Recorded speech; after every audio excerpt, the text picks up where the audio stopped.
Hi everyone, and thanks for joining me on The Road Wild. I've been asked if I'm going to be carrying a phone with me, given that I'm pretty vocal about people shooting YouTube videos in front of everybody else without their permission. And the answer is yes and no. I will be carrying a phone with me, but I'll have it packed safely away in my ditty bag, and I'll pull it out maybe at camp at night if I want to look at a video or watch a movie to entertain myself, but I seriously doubt I'll be using it for anything else but that. So I'll be using it when I pull into camp or when I pull into port, one or the other. I'm not going to be using an app on my phone like far out. I'm just going to be using a good old-fashioned paper trail guide. But I did want to have access to my music, and I do have a pouch on my strap to carry some kind of device if I want to. So I went with an old standard that I had completely forgotten about, a little iPod. And it's very little, believe me. I'm not a big man. This is my hand. You can probably get an idea. Here's a cigarette lighter next to it. So that's how big it is. It's 32 gigs, so it holds my entire music library.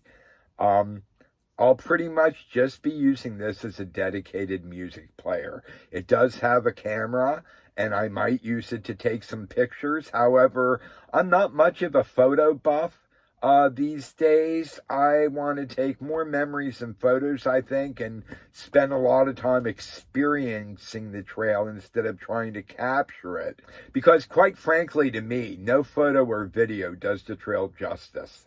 And the really nice thing about this, besides its size, it only weighs a little over 3 ounces, I think.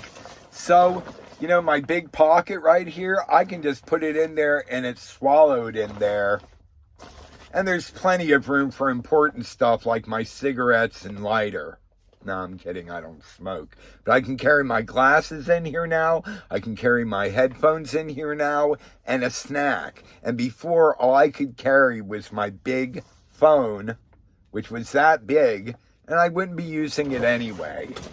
And of course, you can get a lot of these used. I know you can still get a 5th generation and a 6th generation, which hold, I think, 8 gigs and 16 gigs respectively, from anywhere $100 and upward.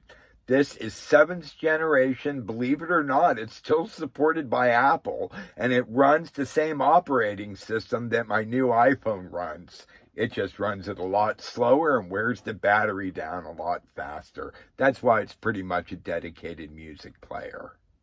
It is a little bit expensive. This was $199 for 32 gigs. And again, it's just a dedicated music player. But to me, it's worth it. I've easily spent that much on a jacket or a puffy coat. Anyway, it might be something you want to consider. In the meantime, let's continue to share our knowledge and our ideas, because we all get smarter when we do that. I'll see you out on the trail.